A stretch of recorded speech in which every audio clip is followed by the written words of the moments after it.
Welcome back. You're watching the Jacksonville History Show. Our guest in this segment is Neil McGuiness, author of The Beaches, A History and Tour. Welcome. Harry, how are you? Okay. Great. Interesting book, and I was very eager to have you on the show and to talk about it. I'm flattered. Beaches is an interesting part of Jacksonville and Jacksonville's history, and we've got a lot of photos to take a look at. We do. Let's go to the photos. I've got a small sampler. Okay. What we have here first is just the cover of the book, and what I've tried to capture is all the different communities at the beaches on the southern tip of the island, Villano Beach, all the way up going north to Mayport. And all that's covered in your book. It is. Yeah. And it's interesting that most people don't think they actually live on an island. But it's a 37-mile long barrier island with no name. Sure. Now, not to go into ancient history, but 12,000 years ago, mankind crossed the land bridge up near Alaska and Siberia, and it took them 6,500 years to make it to Florida. But the earliest signs of mankind on the East Coast are actually right in Atlantic Beach at Dutton Island, and this is an aerial of Dutton Island. In the background, you can see the Wonderwood Bridge to the north. Fast forward an awful lot of years to 1492, to Columbus coming to this part of the world, and the people who followed him explored the Caribbean and found an awful lot of gold and silver and started sending shiploads back. They were trying to balance their budget. Right. And but there were a lot of pirates and privateers, and so one of the military tacticians and strategists, Pedro Menendez, established a waypoint, a way station at St. Augustine in 1565. First he had to kill off some French at Fort Caroline who had gotten there just a little before him and established a colony. The Spanish weren't too happy about it. Number one, they weren't Spanish. Number two, they were Huguenots and not Roman Catholics. And so they massacred them all and took over Fort Caroline. Then they built forts at the mouth of the St. Johns River on the south side where Mayport is today, Fort San Esteban, and the north side at Fort George is Fort San Gabriel.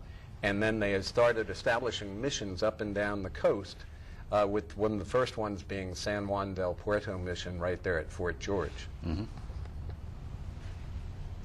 Another mission that is down the Guana Peninsula, 1587.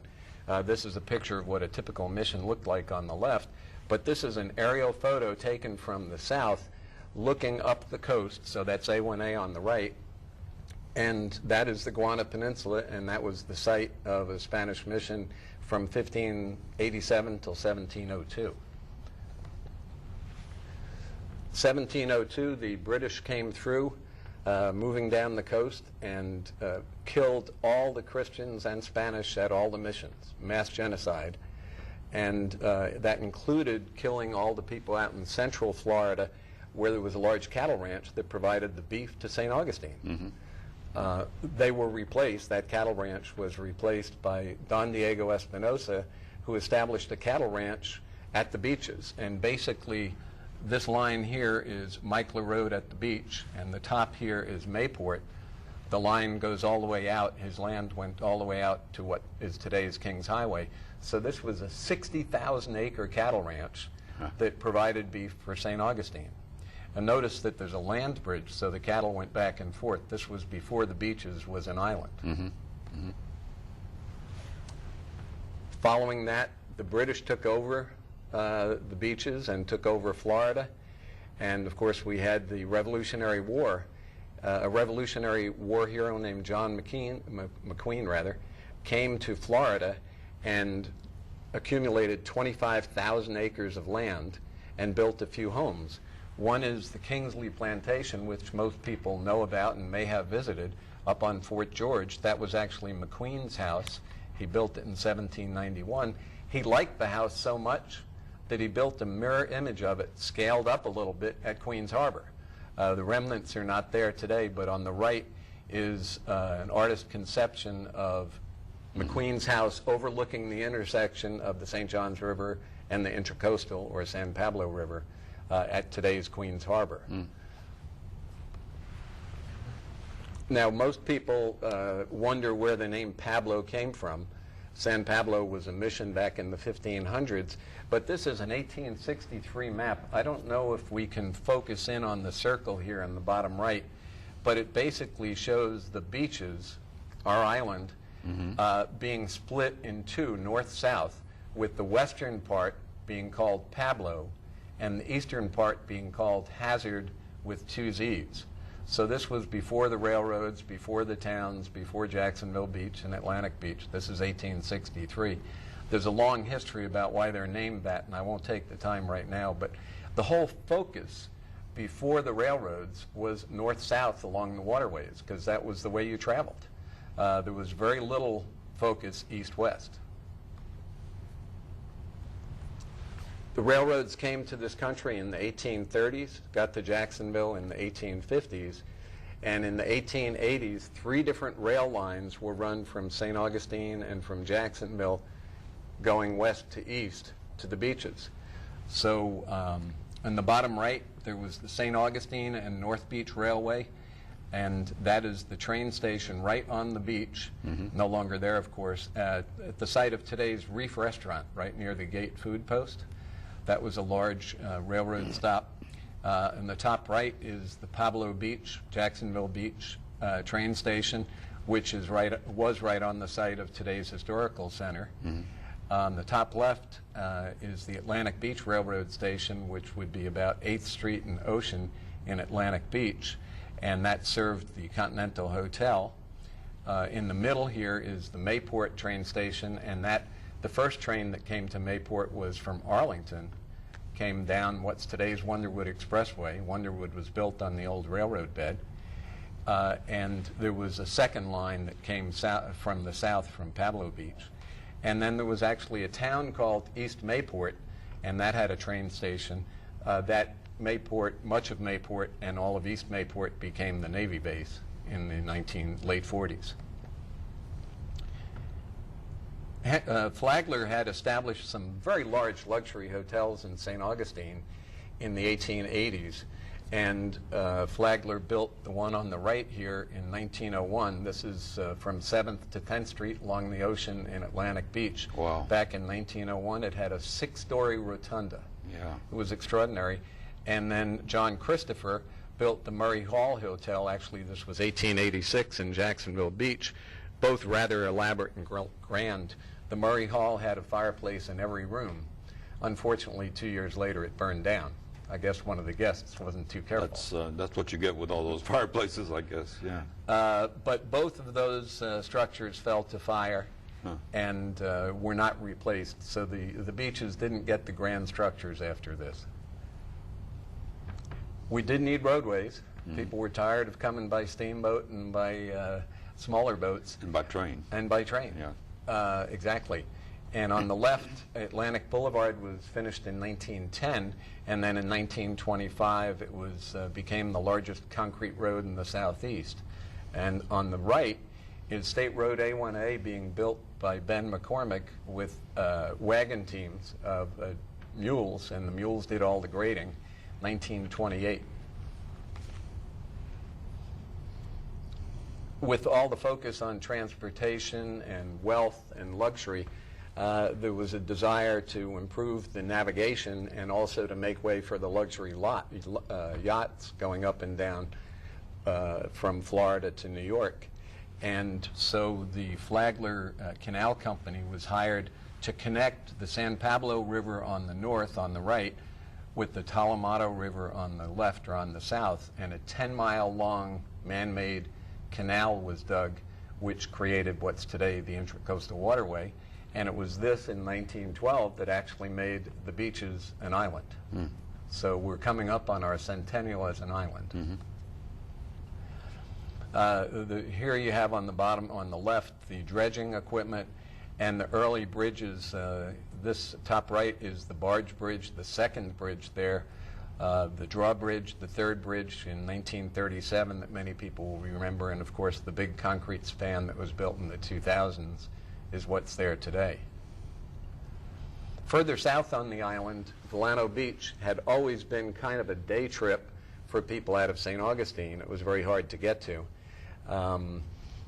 And the Capos and the Usinas started bringing people over by boat, and then once they got to the intracoastal, to the river's edge, they had to get them across the island or across the spit of land to the beach, and they had horse-drawn carriages. So this is a horse-drawn tram that took people from the river to the ocean, where there were casinos with dancing and bathing. You'd change into your bathing suit and then have dinner and dance. But it was all focused on a day trip, not overnight accommodations. Sinclair Lewis, right next to the Surfside Casino, rented a house for many, many years and wrote all of his famous books, including Elmer Gantry, at 177 Surfside, which is still standing. Here's a shot that we got from the Yale Library of Sinclair Lewis in the living room next to the coquina fireplace, and you'll notice how high his waist is. That was the 1916 style. Early Ponte Vedra, everybody's heard of the club, the Ponte Vedra Inn and Club, but way before the club, there was the Bonnie Doon Lodge in 1919, and that was the only place to stay out there. In 1928, the Log Cabin Clubhouse was built. 1937, a much larger clubhouse. They also, at the top of the Guana, had a hunting lodge, and here's an early picture of that hunting lodge where they advertised the game for different seasons. And actually, the Guana Peninsula, the northern part of it, is still used for hunting today. Meanwhile, as the Jacksonville Beach and Atlantic Beach moved away from luxury hotels, Jacksonville Beach focused more, or Pablo Beach, Jacksonville Beach, focused more on the middle class, on the average person, and with all kinds of games, all kinds of rides, and of course the roller coaster built in the 1920s. And it was a major tourist destination. Oh, it was, during World War I and World War II, and for the people of Jacksonville. But you can see the plane in the top right, top left rather, and that really is the beginnings of World War II and the United States entrance into it. In the late 30s, the U.S. Navy decided to build a major facility at Mayport and took over the Wonderwood by the Sea Resort, a large resort. In fact, there's a recent book just focused on that takeover. That's quite interesting. And then by the 50s, in the lower left here, we had 3 carriers. This is, I think, 1953.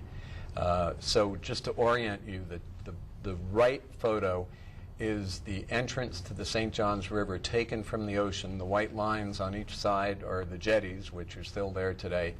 And on the left, the opening, the bay there, is the carrier basin, where carriers have, since the 1950s, been located, and hopefully in 2014 will be again. I threw a couple of pictures in that are not often seen, and maybe a little touch of Broadway. In the middle on the top is an old photo that I had restored of the Osterreicher family in 1901. They settled at near an area called 20 Mile. It wasn't actually on the beach, but it was the main road between Fort Caroline and St. Augustine. In the top left, and difficult to see, is Ben McCormick, who married one of the Osterreicher daughters. And he built A1A, he built much of the Navy base, and his family continued on with that.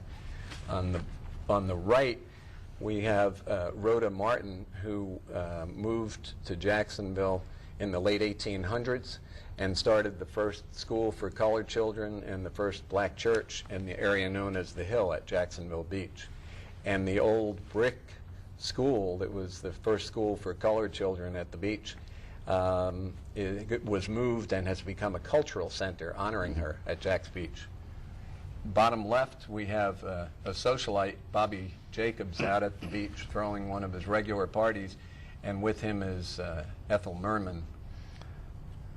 Neil, we're almost out of time. I wanted to give you an opportunity. You can find the book in most local independent bookstores. Yes, pretty much all of the independent bookstores in the area, including Fernandina and St. Augustine and Jacksonville, are carrying the book. And of course, the Beaches Historical, Jacksonville Historical, and the Ponte Vedra Inn and Club. Thank you for being with us. Thank you, Harry. And that's our show for tonight. For more information about Jacksonville history, www.jackshistory.com or call 665-0064. So long, everyone.